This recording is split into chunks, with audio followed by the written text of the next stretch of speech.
सज्जनों और देवियों, सदगुरु कबीर का एक पद है, डगमग छाड़ दे मन बौरा,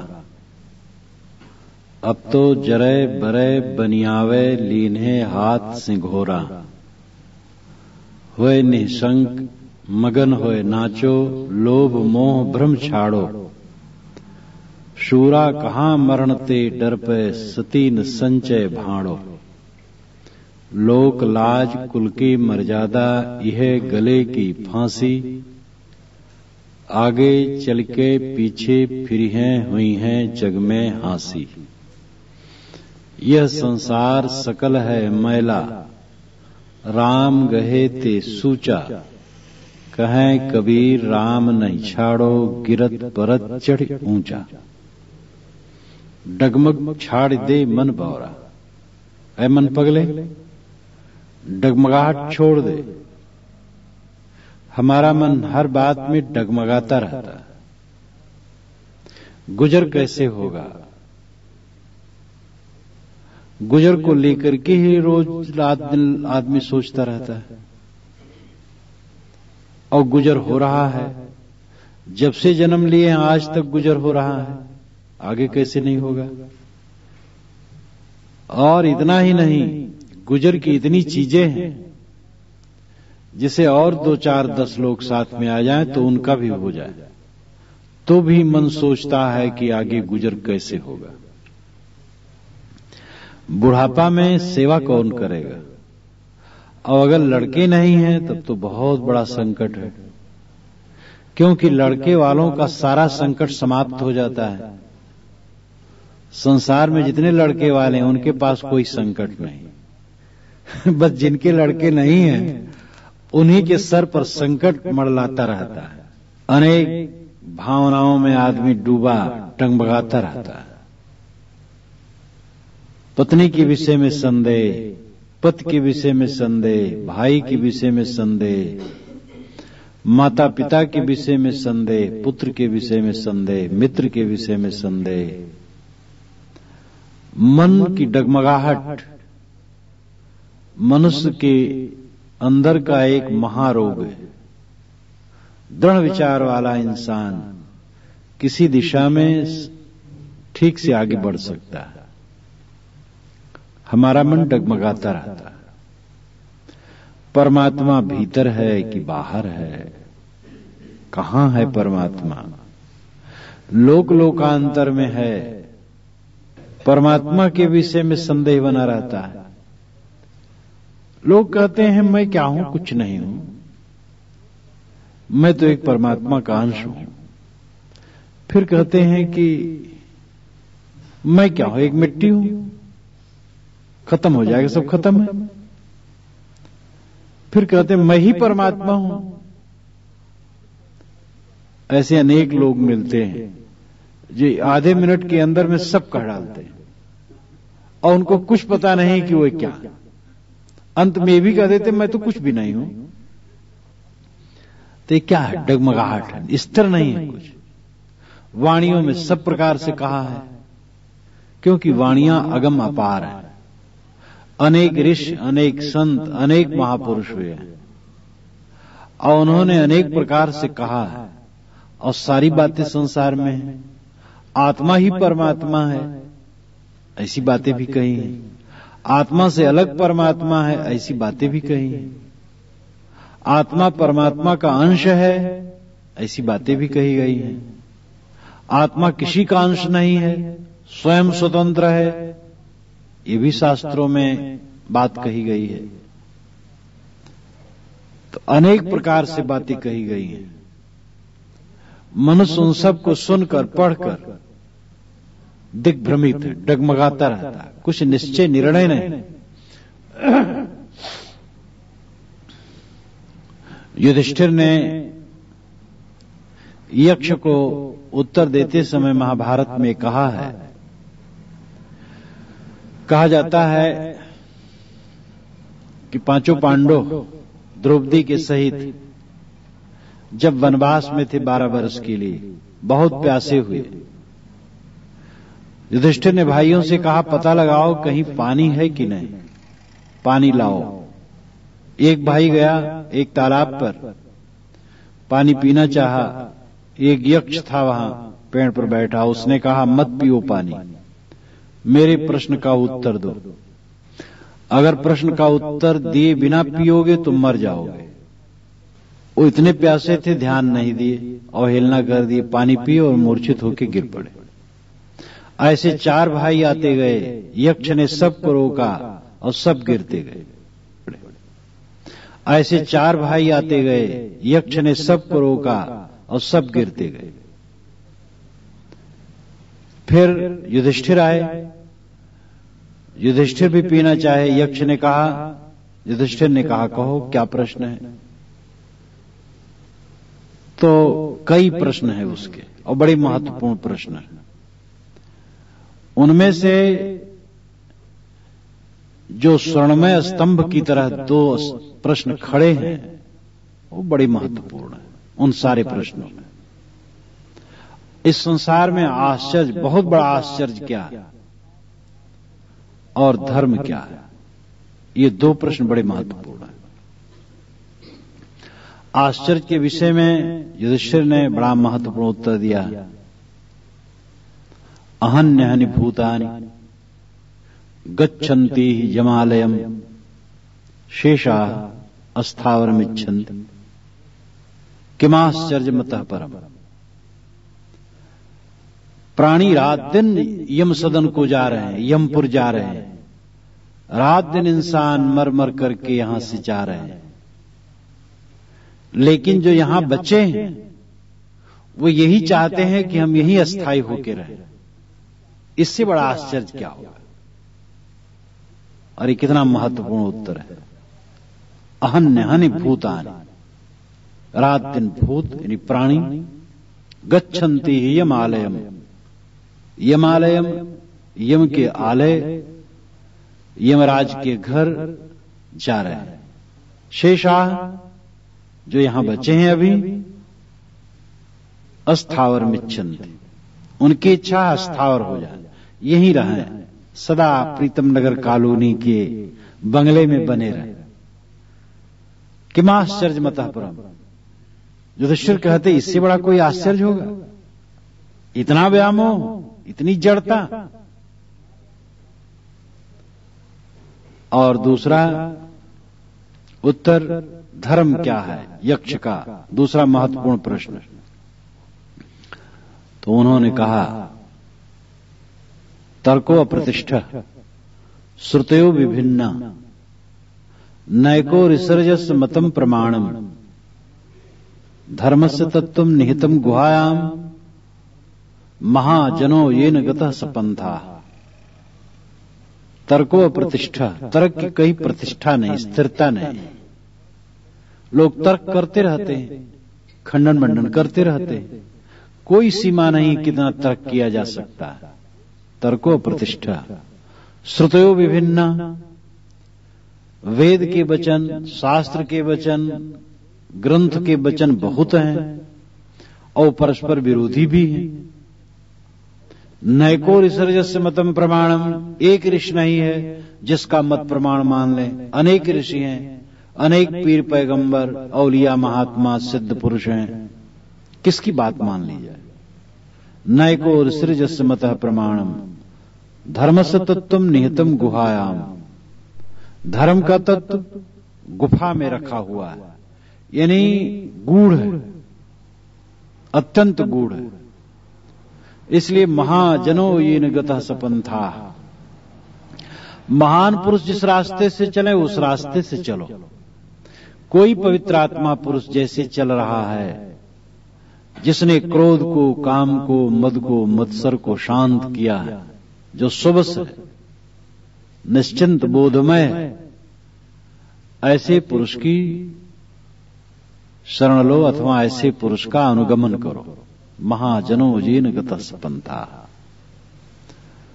तो संसार में नैको ऋषिर्यस्य मतम प्रमाणम, कितना महत्वपूर्ण वचन है। एक ऋषि नहीं जिसका मत प्रमाण मान ले। श्रुतयो विभिन्ना, श्रुतियां, शास्त्र विभिन्न विभिन्न तरह से कहती हैं, तो क्या माना जाए। आदमी अनेक बातों को सुनकर पढ़कर दिग्भ्रमित डगमगाता रहता है, क्या सच है क्या झूठ। भक्ति मार्ग में चलने में डगमगाहट।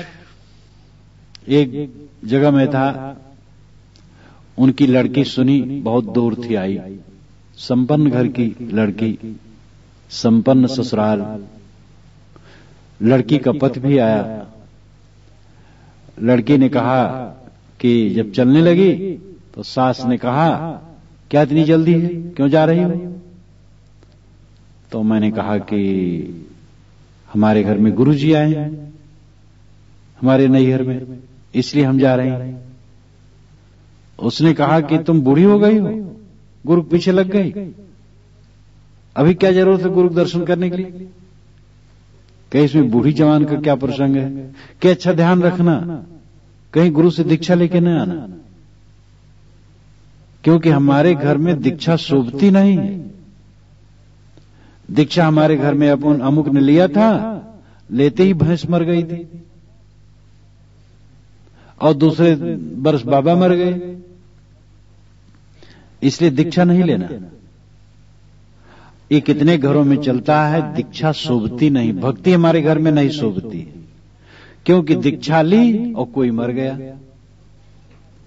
कोई लड़का पैदा हो मर जाए तो कोई नहीं सोचता अब लड़का नहीं पैदा करना, फिर पैदा करता।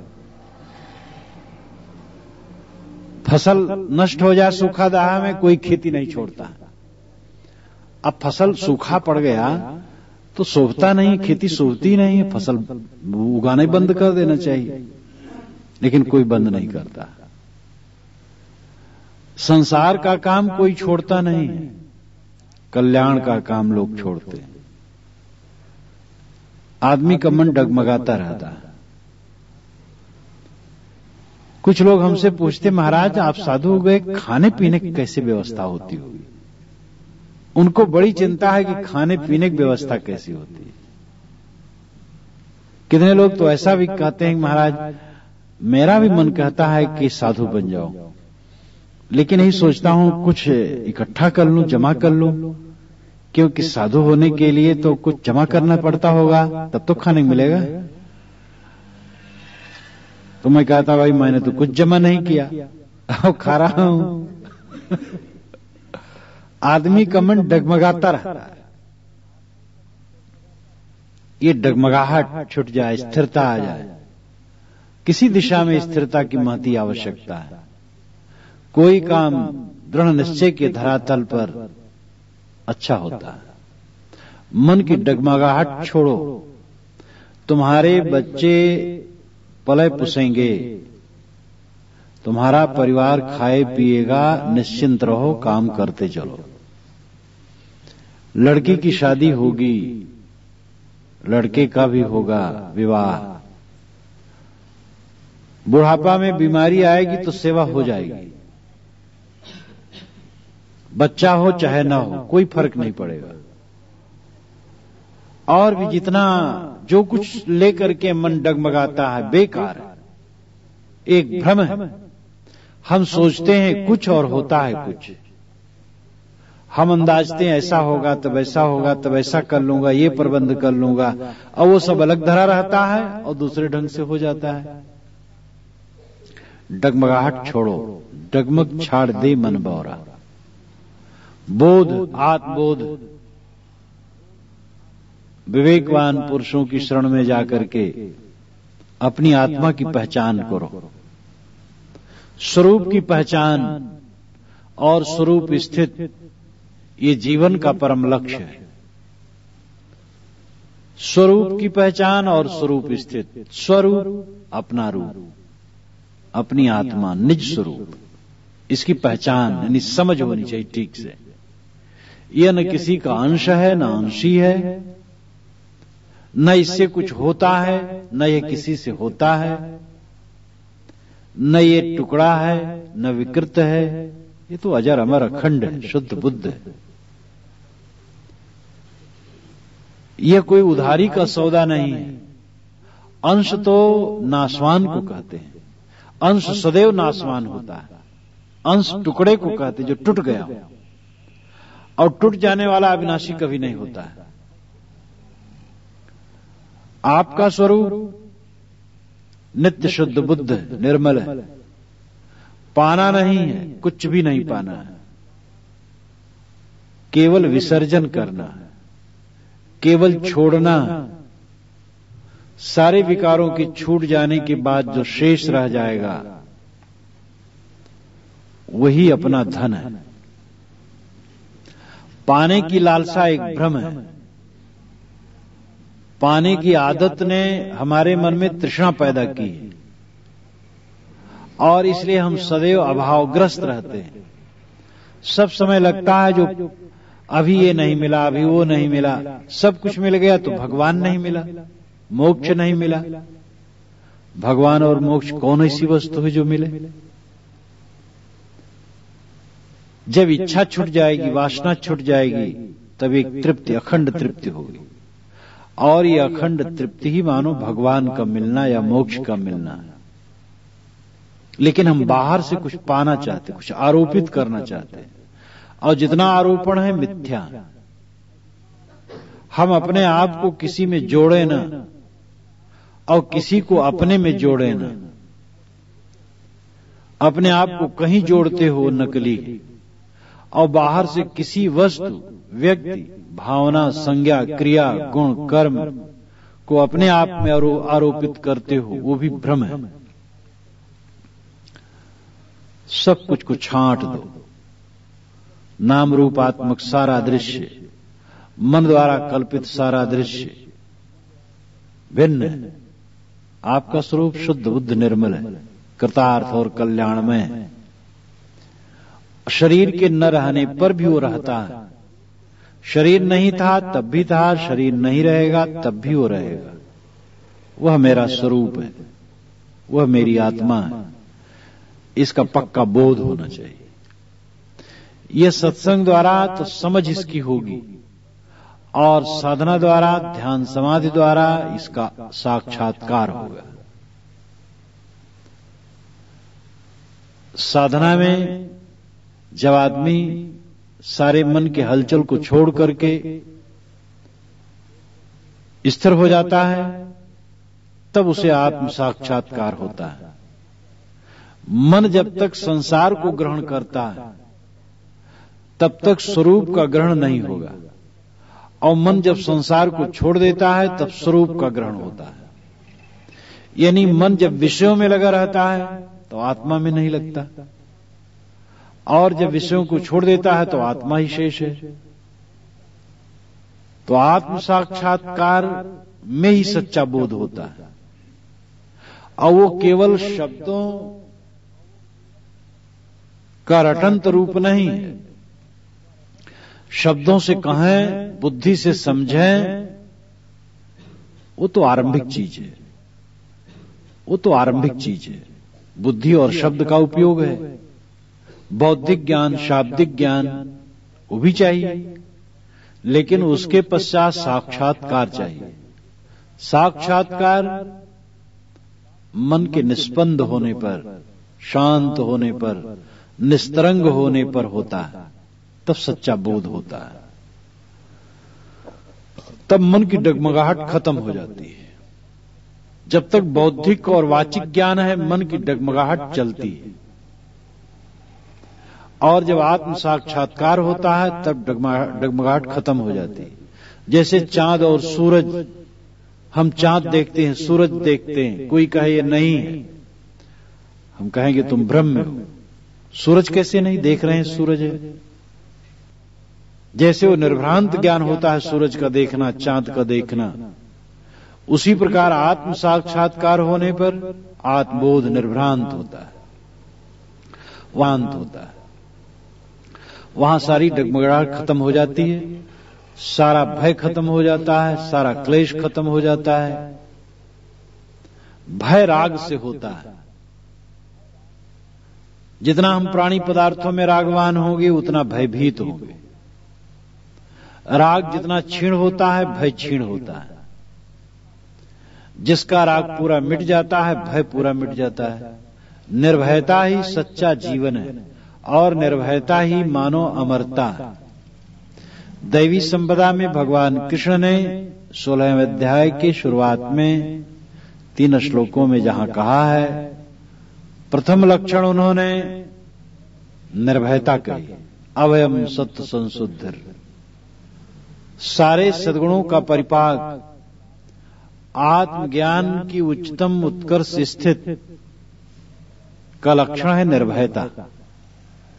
जो मूछ पर ताव दे करके सीना फुला करके समाज में घूमते हैं और दादागिरी करते हैं, दूसरे को सताते हैं, वो निर्भय नहीं, उनका दिखावा। उनका मन तो सब समय भयभीत है, निर्भीत है।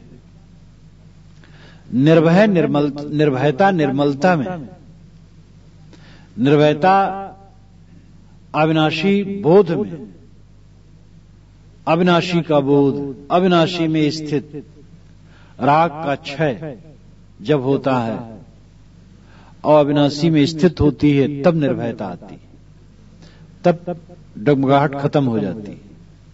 साहब कहते डगमग छाड़ दे मन बौरा, ऐ मन पगले डगमगाहट को छोड़, जिंदगी चल रही है और जिंदगी चलेगी, भय मत कर। रोटी मिलेगी, कपड़े मिलेंगे, रहने के लिए छानी मिलेगी, और जिसको तू बड़ा अहंकार पूर्वक संजो रखा है, वो मकान, वो परिवार, वो ऐश्वर्य छोड़ दे, ऐसे कहीं चला जा, वहां भी रोटी कपड़े और निवास मिलेंगे। और तू एक तरफ चला जा, केवल चला जा, पूर्व या पश्चिम, उत्तर या दक्षिण, किसी तरफ जाता रहा, वहां हर जगह तेरे को रोटी और कपड़े और निवास मिलेंगे।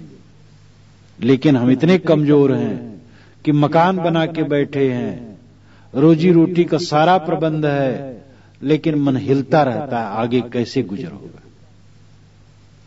ये सब अनिश्चय, संदेह छोड़ करके, निर्भय होकर के हमें कल्याण पथ में लगना चाहिए। अब तो जरे बरे बनियावे लीने हाथ सिंघोरा, यह पद प्रायः साधकों के लिए साहब कहते हैं, जो कुछ चल चुके हैं, चल रहे हैं, उनके लिए। कोई साधना में चल पड़ा, अब डगमगा रहा है, तो ठीक तो नहीं है। डगमगाओ मत, चलो। अब तो जरे बरे बनियावे लीने हाथ सिंघोरा। पति मर गया, उसकी लाश के साथ जलने के लिए उसकी पत्नी तैयार हुई, और हाथ में उसने सिंदूरदान भी ले लिया। सिंघोरा, सिंदूरदान।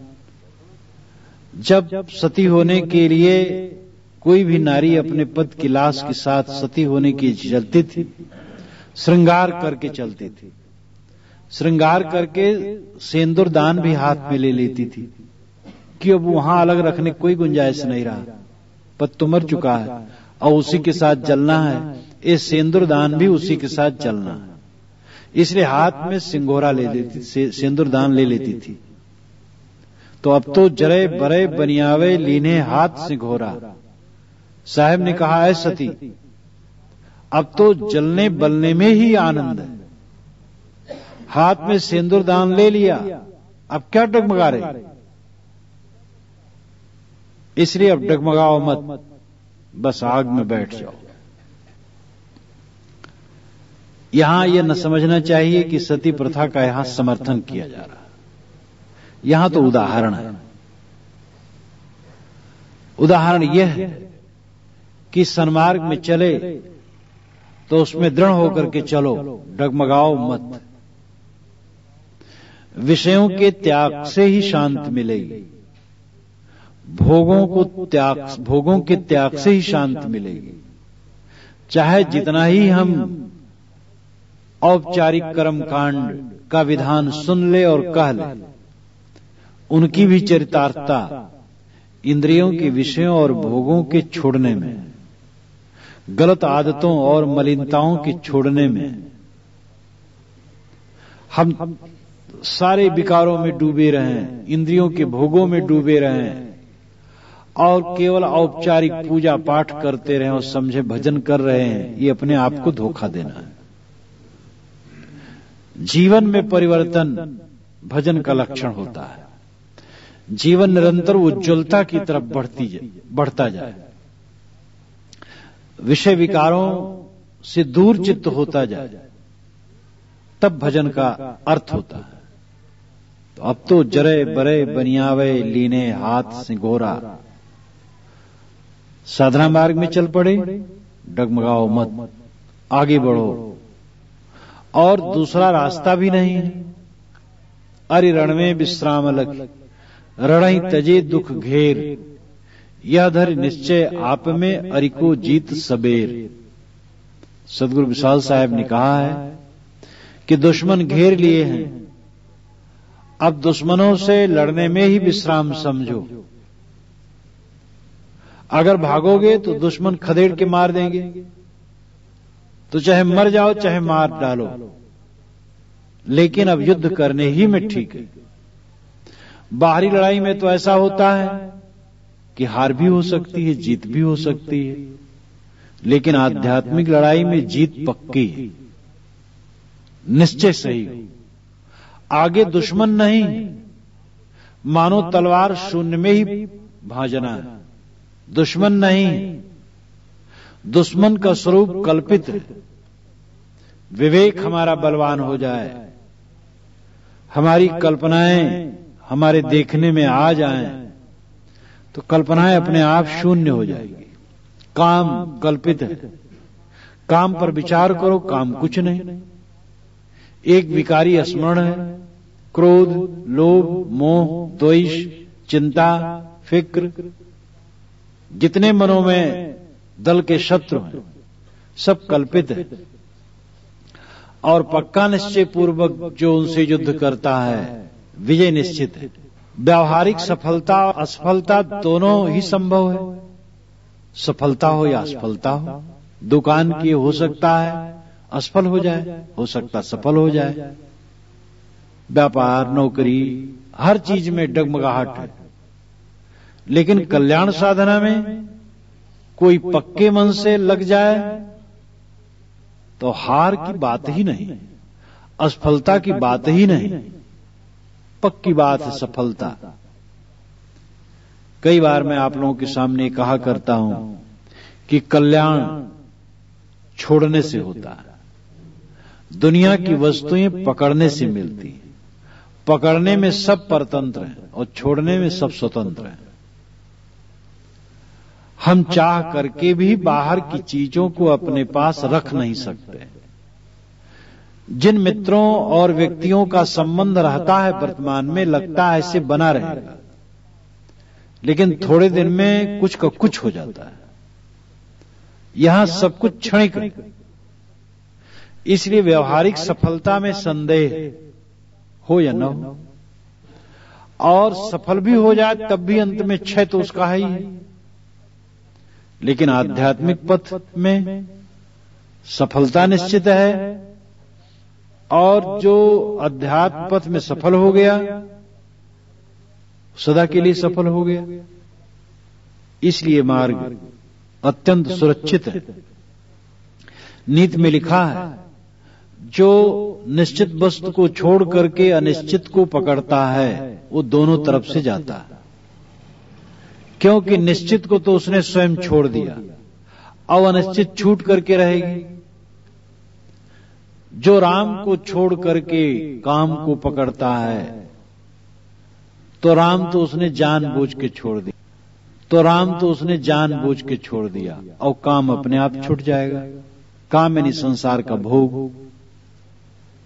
इसलिए बुद्धिमान वह है कि काम को छोड़ के राम को पकड़े, भोग को छोड़ करके मोक्ष को पकड़े, मन का भटकाव छोड़ करके स्थिरता और शांति को पकड़े। तो अब तो जरे बरे बनियावे लीने हाथ सिंघोरा, होए निशंक मगन होए नाचो, लोभ मोह भ्रम छाड़ो। निशंक हो जाओ, मगन हो जाओ और नाचो, और लोभ और मोह और भ्रम को छोड़ दो। निशंक होने का मतलब है शंका रहित। सत्संग करके शंका रहित होना बहुत जरूरी है। सिद्धांत स्थिर किए बिना चलना सफलता का कारण नहीं। जो ऐसे ही निर्देश उठ पड़ता है चलने के लिए, वो 10 कदम दाएं जाता है, 10 बाएं जाता है, 10 आगे जाता है, 10 पीछे लौट आता है। और जिसने निश्चित कर लिया, जाने का उद्देश्य बना लिया, मंजिल पहचान लिया, उठा और उसी तरफ चला जाता है, पहुंच जाता है। तो हमारा एक सिद्धांत स्थिर होना चाहिए, हमारी समझ पक्की होनी चाहिए। जहां स्थिरता नहीं, कोई निश्चय नहीं अध्यात्म के विषय में, तत्व चिंतन में कोई निश्चय नहीं है, उससे अच्छा तो अज्ञानी। ऐसे ज्ञानी की अपेक्षा अज्ञानी अच्छा। इसलिए निर्णय करके सत्संग करके विलक्षण करके रास्ता तय करना चाहिए, सिद्धांत स्थिर करना चाहिए, तब उस पर अभ्यास करना चाहिए। तो निश्चित है जीवन में कुछ होता है, और बिना सिद्धांत स्थिर किए, बिना मंजिल स्थिर किए चल दिए कहां जाए। तो इसलिए निशंक होना जरूरी है। होए निशंक, मगन होए नाचो, मगन होके नाचना। मगन होकर के नाचने का अर्थ क्या? नाचने का अर्थ यहां हाथ फैला के नाचना नहीं। नाचने का अर्थ है जीवन के कर्तव्य करना, काम धंधा करना, व्यवहार करना, प्रसन्न होकर के जीवन की कार्य प्रणाली में लो। जिसका मन बोझिल है, चिंतित है, पीड़ित है, वो आनंदित नहीं रहता है। मनुष्य को हर समय आनंदित रहना चाहिए, खुश रहना चाहिए, बोझिल नहीं। मालूम दुनिया भर का बोझा इन्हीं पर रखा है। कितने लोग हरदम घोड़ा के समान मुंह लटकाए रहते हैं। बहुत बड़ी विपत्ति इनके ऊपर आई है, ऐसा उनको लगता है। हंसमुख रहो, प्रसन्न रहो, और मगन होकर के नाचो, मगन होकर के सारे काम करो। तनावग्रस्त न रहो। अपने आसपास वालों से तनावग्रस्त रहना तो और नरक है। आवास पास में तनाव होता है, जो दूर है उनसे मतलब क्या है। तनाव तो आसपास में ही होता है, अपने लोगों में ही होता है। जो अपना माना गया उसी में तनाव होता है, और तनाव नरक है। तनाव यानी किसी से खींचे रहना, किसी की ईर्ष्या करना, क्रोध करना, उसको बुरा मानना, तुच्छ मानना, घृणा करना, ये तनाव का जीवन, नरक का जीवन होता है। दूसरा गलत भी है तो हम तनावग्रस्त न हो, प्रसन्न रहे। उसको सही रास्ता दिखाने के लिए उपयुक्त अवसर हो तो दिखाएं, नहीं तो मौन रहे, लेकिन खुश रहे। हमारी तनावग्रस्तता हमारे लिए तो नरक है ही, दूसरे के लिए भी नरक बनती है। अगर हम घर में, समाज में हरदम मुंह लटकाए बैठे हैं तो लोगों को संताप लगेगा कि भाई कौन सी इनकी समस्या है, क्यों ये दुखी हैं। दूसरे लोग भी दुखी हो जाएंगे। अगर हम प्रसन्न हैं, दूसरे लोग भी आनंदित होंगे। इसलिए मगन होए नाचो। घर में प्रसन्नता और आनंद होना चाहिए। कहा जाता है कि एक सखी दूसरी सखी से बहुत दिन के बाद मिलने गई। जो एक सखी थी वो भी कुछ व्यापार करती थी, जो मिलने गई। और जिसके यहां मिलने गई वो जुलाहिन थी, और उसका पति कपड़ा बुनता था और वो आंटी बनाती थी, जो मिलने गई। और जिसके यहां मिलने गई वो जुलाहिन थी, और उसका पति कपड़ा बुनता था और वो आंटी बनाती थी, सूत की आंटी बना करके गोल गोल उसको दिया करती थी। तो बैठी तो आदर सत्कार की बात हुई, खुशी हुई। घर वाली उसके लिए कुछ पानी पीने के लिए प्रबंध करने लगी। जो आगंतुक सखी थी सूत की गोलियां आटियां देखी, बड़ी सुंदर सुंदर थी। मन चला और एक आटी उठा करके उसने अपने कांख में दबा लिया।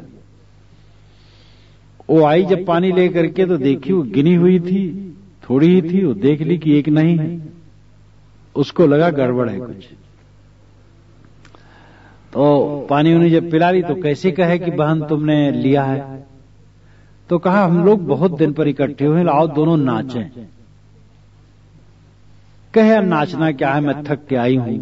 कहे नहीं बहन, इतने दिन पर मिली हो, थोड़ा नाच ले। अब क्या करे बेचारी, उठी तो नाचने लगी। अब नाचने में हाथ फैलाया जाता है स्वाभाविक। और एक हाथ फैलाया रहा, एक हाथ दबाया रहा, क्योंकि काख में तो आटी रहे।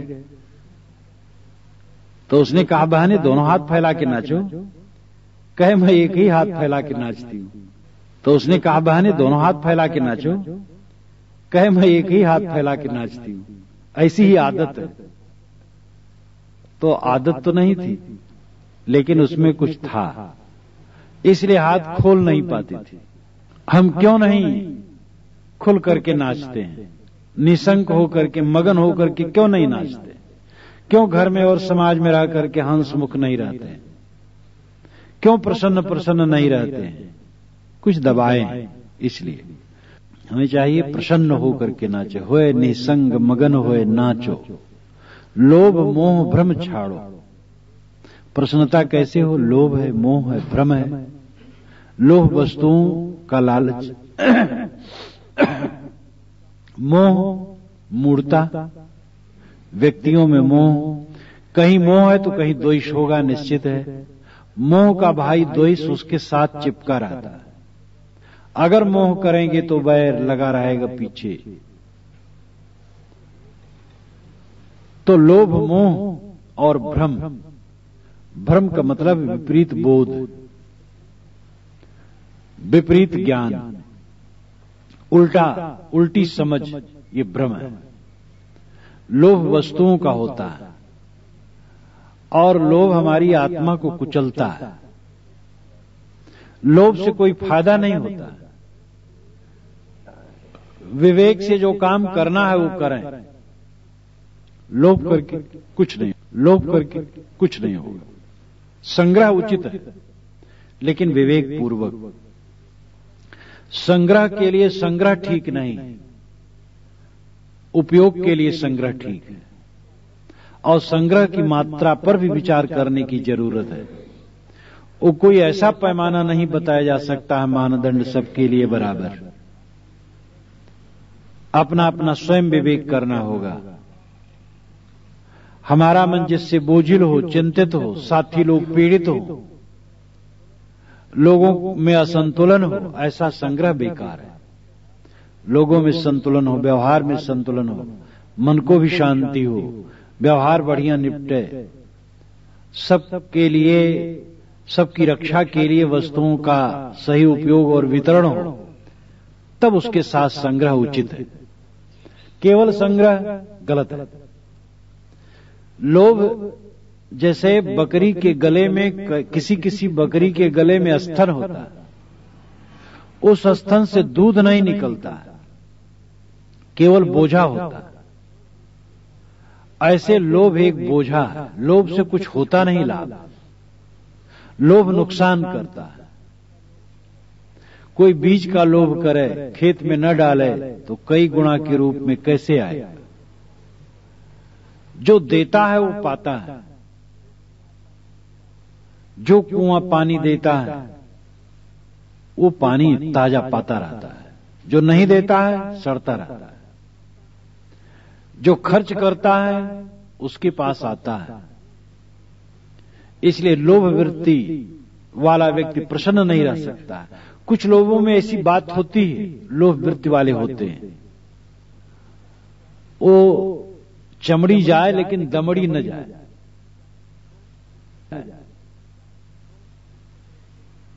कौड़ी कौड़ी बटोरते हैं और इसके लिए पत्नी अप्रसन्न, पुत्र अप्रसन्न, बहू अप्रसन्न, घर वाले सब दुखी, लेकिन वो कौड़ी नहीं खर्च करना चाहेंगे। तो ये नरक है। और मोह, मोह सब में अगर हो जाए तो मोह नहीं हो तो समता है। सब में मोह नहीं होता है, मोह एक में होता है, किसी में, एक में, दो में, और वो मोह विकार पैदा करता है। मोह में मूढ़ता उत्पन्न होती, जड़ता उत्पन्न होती है। मोह आने पर हम किंकर्तव्य विमूढ़ होते हैं। मोह ऐसा पर्दा है कि ऐसा ऐसा खतरा पैदा कर देता है कि क्या कहा जाए। एक एक मानसिक विकार। एक भाई ने दूसरे भाई की इसलिए हत्या कर दी कि वह उसे कुमार्ग में जाने से रोकता था। एक बड़ा भाई किसी एक दूसरी लड़की से गलत ढंग से फंस गया था। छोटा भाई बड़ा होनहार, बड़ा सुंदर, ग्रेजुएट और घर का काम संभालने वाला, दुकान करता था, और उसने रोका कि भैया ये ठीक नहीं है, हमारे घर की मर्यादा डूब रही है, आप ऐसा न करें, आपकी पत्नी सुंदरी घर में है, बच्चे हैं, आप ऐसा न करें। इतने पर ही रात में उसने उसको काट दिया, छोटे भाई को। अब वो तो मार डाला गया और स्वयं जा करके थाने में खड़ा हो गया। उसका आजीवन कारावास हो गया। ये सच्ची घटना है, अभी 2-3 वर्ष की। 2 ही लड़के थे, घर सूना हो गया। कैसा प्रबल है मोह। वो अपनी प्रेसी के पथ में रोड़ा समझा था, लेकिन अब प्रेसी कहां, वो प्रेमी कहां है? प्रेमी जेल खाने में है। आजीवन कारावास, जीवन कारावास, सफलता भी तो कहां हुई। ये मोह कैसा पागल बना देता है इंसान को। काम के बसीभूत होकर के आदमी लोक मर्यादा को छोड़ करके चलता है। लोक वेद धर्म कर्म सबको तिलांजल देकर कुपथ में आदमी चलता है, मोह बस। इसलिए मोह छोड़ना चाहिए। और भ्रम का मतलब है गलत समझ। गलत समझ होने से भी हम सच्चे पथ पर नहीं चल सकते हैं। लोभ भौतिक पदार्थों में होता है, मोह प्राणियों में होता है, भ्रम मान्यताओं में होता है। लोभ निर्जीव चीजों में, मोह सजीव में, प्राणियों में, और भ्रम मान्यताओं में। भूत का भ्रम, देवी देवादि का भ्रम। कहीं कोई मिलेगा, पूजा कर लूंगा तो लड़का पैदा हो जाएगा, मुकदमे में विजय हो जाएगी, रोग दूर हो जाएगा। ये भ्रम। आज के जमाने में भी पढ़े लिखे लोग बिच्छू छेद लेने पर झड़वाते हैं। भ्रम है कि झाड़ने से अच्छा हो जाएगा। अब अच्छा अगर होता है तो झाड़ने से नहीं, कोई दवाई से अच्छा होता है, और उसमें झाड़ने का बहाना रहता है। अथवा जहरीला बिच्छू नहीं रहता है, जल्दी उसका जहर उतरने वाला होता है, तब उतरा हुआ लगता है। सांप काट लेने पर पढ़े लिखे लोग, ग्रेजुएट लोग और अच्छे अच्छे पदों पर लोग झाड़ने बुलाते हैं। एकदम धोखा, एकदम भ्रम। और ऐसी 2 घटना हमारे सामने हुई, दोनों आदमी मर गए। बस वही झाड़ते झाड़ते चक्कर में रात में उनको सांप काटा और सूरज उगते उगते वो दोनों आदमी मर गए। आजकल तो इंजेक्शन इसके हैं, शहरों में होते हैं, बड़े हॉस्पिटल में, और पूरा कंट्रोल हो जाता है। आदमी भ्रम में जी रहा है। जो निर्जीव है उसके सामने सजीव आदमी घुटने टेक करके भोग मोक्ष मांग रहा है।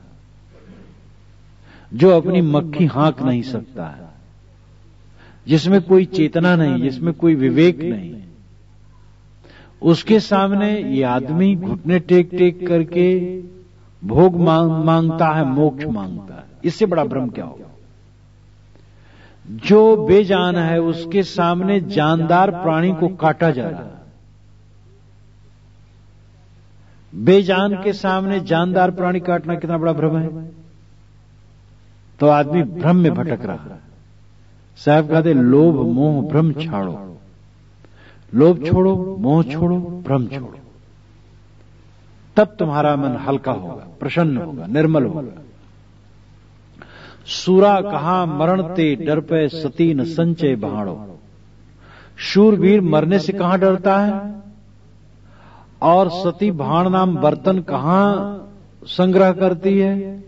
भाण भाण कहते हैं भाड़ो, भाण बर्तन। बर्तन का मतलब बटलोई लोटा नहीं, बर्तन का मतलब ये शरीर रूपी बर्तन। सती न संचय भाड़ो। सती अपने शरीर की रक्षा नहीं करती, वो तो धड़धड़ा करके पति की लाश लेकर के चिता पर बैठ जाती। उसका वो संचय भाड़ बर्तन शरीर का संग्रह नहीं करती। सती न संचय भाड़ो। शूर और सती का उदाहरण साहब ने खूब दिया। सूर, सती और संत को बारंबार उन्होंने लिया। सती लहर घड़ी एक है, सूर लहर घड़ी चार। साधु लहर है जन्म भर, मरे विचार विचार। सती लहर एक घड़ी, वो अपने पति की लाश को लेकर के आग में बैठी और कुछ समय तक धैर्य रखे, बस वो मूर्छित हो जाएगी, वो जल जाएगी। एक घड़ी भी ज्यादा होता है और कम में हो जाएगा। और सूर लहर घड़ी चार। शूरवीर युद्ध में लड़ने गया तो 4-6 घंटे लड़ता रहा, विपक्षी को मार देगा या स्वयं मर रहेगा। लेकिन साधु लहर है जन्म भर, मरे विचार विचार। साधु की लहर जन्म भर है, विचार विचार करके मरना है। इसका मतलब नहीं कि साधु बहुत परेशान रहते हैं ये अर्थ नहीं लगाना कि वो बेचारे रात दिन मन ही में परेशान रहते हैं। ये ठीक है कि आरंभिक साधना में साधक का मन थोड़ा डगमगाता है, समय समय से डामाडोल होता है। कभी कभी मन उनका बहुत भटका दिया, एकदम ऊब जाते हैं। कभी कभार, बाकी समय ठीक है। लेकिन साधना में चलते चलते सुवस्था उनको होती जाती है, और किसी दिन ऐसा हो जाता है पूर्ण निर्विकार, निश्चल, स्थिर। लेकिन हां, अर्थ यह है कि जीवन भर मन को देखना है। मन को मृतक जान के मत कीजिए विश्वास। साधु तहां तक भय करें जहां तक पिंजर सांस। मन मर गया तो विश्वास मत करना, ये मरमर करके जीता है दुश्मन। एक नौजुवक सिर मुड़ा लिया था, सिर मुड़ा करके अपने मित्रों में गया। सब हंसने लगे, अरे सिर कैसे मुड़ा ले, कोई मर गया है? कहे हां, मन मर गया। कहे मन मर गया है तो मन मरने से तुम खुश हुए हो कि नाखुश? कहे नहीं, खुश हुआ हूं। तब क्यों मुड़ाए? कहे डर है कि फिर न जी जाए, इसलिए मुड़ा लिया हूं।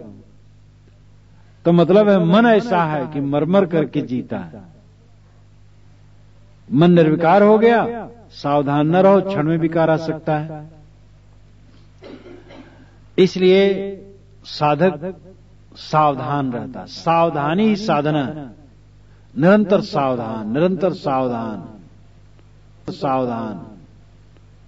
वाणी में सावधान रहो, पता नहीं तुमसे कब गलत बात निकल जाए। कर्मों में सावधान रहो, पता नहीं कब गलत काम कर डालो। मन में सावधान रहो, पता नहीं कब गलत चिंतन हो जाए।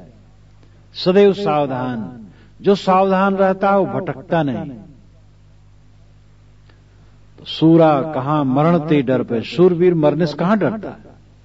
और सती न संचय भाड़ो। सती अपने पति की लाश को लेकर के आग में बैठ जाती है। वो अपने बर्तन को, अपने शरीर को सुरक्षित नहीं रखना चाहती, वो तो खाक कर देना चाहती। साधक वही है जो देह के अभिमान को खाक कर दे, जो घर फूके आपना चले हमारे साथ। तो बाहर का घर फूकना नहीं, अहंकार का घर फूकना। जो अपने अहंकार का घर जला देगा वही कल्याण पाएगा। हमारा अपना सारा माना हुआ मोह जब खत्म होगा तो हमारी आत्मा ऊपर दक्त से निकल आएगी। जैसे कचड़े में सोना हो और फूंक दिया गया हो, सब कचरा जल गया हो तो सोना चमकने लग जाए। इसी प्रकार तमाम मान्यताओं के कचड़े में मेरी आत्मा छिपी हुई है। उस सारी मान्यताओं का जाल जब जल करके राख हो जाएगा तब आत्मा चमक उठेगी। मोर हीरा हेराए गए कचरे में, ये बड़ा बढ़िया वचन है कबीर साहब का। कोई हेरे कहां, कोई हेरे कहां, कोई हेरे पानी पत्थरे में।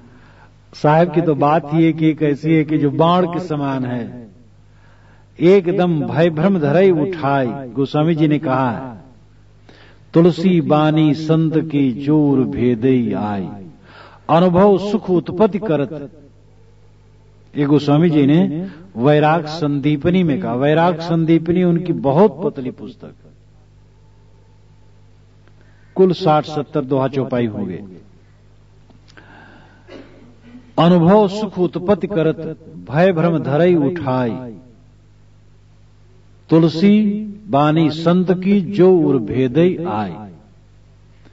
तुलसीदास जी कहते हैं, अगर संत की बानी हृदय में आए तो हृदय के भ्रम को तोड़ करके, भ्रम और भय को उठा करके अलग रख देती और अनुभव सुख उत्पन्न करती। जो डॉक्टर होता है जब ऑपरेशन करता है तो आधा नहीं करता है, एक ही बार में फक दे काट देता है और जितना कूड़ा कचरा है सब दबा करके बाहर कर देता है। कबीर साहब ऐसे ही ऑपरेशन करने वाले सर्जन हैं। तो कहते हैं, मोर हीरा हेराई गए कचरे में। एक कचरा जले तब हीरा चमके। और कचरा क्या है? मोह, मान्यता, मानंदी, अहंता, ममता। अपनी आत्मा पर हमने जो कचरा लाद लिया है। सूरा कहां मरण से डर पे, सती न संचय भाड़ो। लोक लाज कुल की मर्यादा, यह गले की फांसी। लोक लाज और कुल की मर्यादा भी गले की फांसी है। एक बार एक महिला से मैंने कहा, तुम सत्संग में इस समय क्यों नहीं आती हो? कि साहब कुछ कारण है, हमके बताओ कारण क्या है? कि घर वाले कहते हैं कि तुम जहां सत्संग हो रहा है वहां क्या जाती हो, वहां छोटे लोग बैठते हैं। जहां मैं उस समय बोल रहा था साधारण लोगों में बोल रहा था, एक गांव में था। अब वहां साधारण लोग थे, साधारण जाति वाले थे। तो उन्होंने कहा कि लोग कहते हैं कि साधारण लोग वहां बैठते हैं। हम कहे, देखो पतंगे दीपक के पास जाते हैं, वो दीपक चाहे भंगी यहां जले चाहे ब्राह्मण यहां। और इतना भी नहीं समझती हो तुम? भंवरे वहां पहुंचते हैं जहां सुगंधित फूल होते हैं। वो भंगी के बाग में है कि ब्राह्मण के, कि हिंदू के, कि मुसलमान के, कोई मतलब नहीं। इतनी भी गुण दोष का परख नहीं है आप लोगों को मनुष्य होकर के। तो बेचारी बहुत लज्जित हुई। छोट कोटि के लोग जहां हैं वहां बड़े लोग कैसे सत्संग में बैठे? मीरा के ऊपर यही तो आफत आई थी, जो रविदास एक हरिजन कुलोत्पन्न संत को उन्होंने गुरु बनाया। और हरिजनों के टोले में जब रविदास पहुंचे, मीरा नाचती हुई राजभवन से वहां पहुंच जाए मस्त होकर के। इसलिए राजा लोग चिढ़ गए और उसको मारने के लिए सब प्रयत्न करने लगे। तो ये लोक लाज और कुल की मर्यादा गले की फांसी है।